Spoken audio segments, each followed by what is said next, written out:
Let's take a look at this example.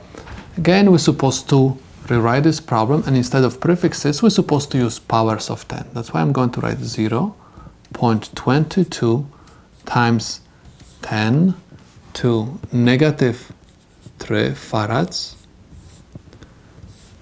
times 4.7 times 10 to negative 6 farads.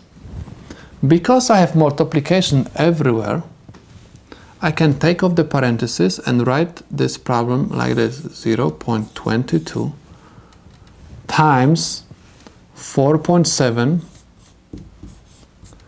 times 10 to negative 3 times 10 to negative 6 f times f. 0.22 times 4.7 is 1.034.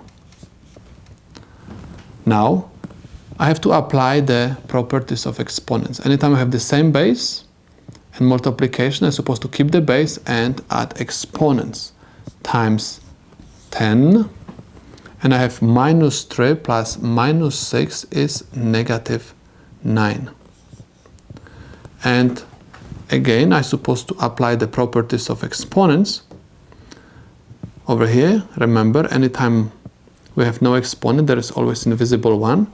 And I'm going to have f, and simply add these two exponents. I'm going to have second power. The number on the left side of the decimal point is between 1 and 999. The exponent of my power of 10 is multiple of 3.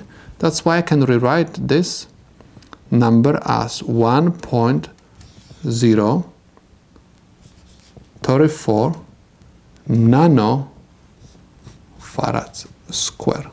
And this is the solution to the problem. Let's take a look at this example.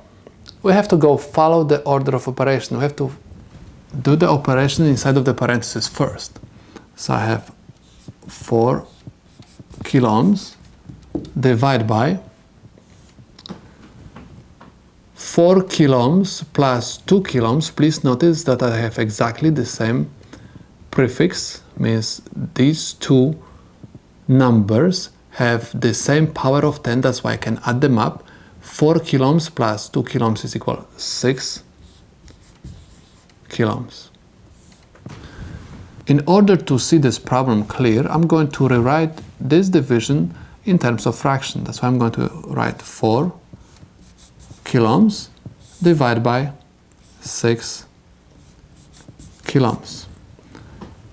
Ohm and ohm will cancel out. Kilo and kilo will cancel out. And I'm going to end up with 4 over 6. Please notice that 4 and 6, both of them are divisible by 2.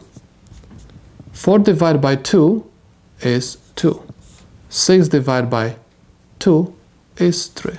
And this is the answer to the problem.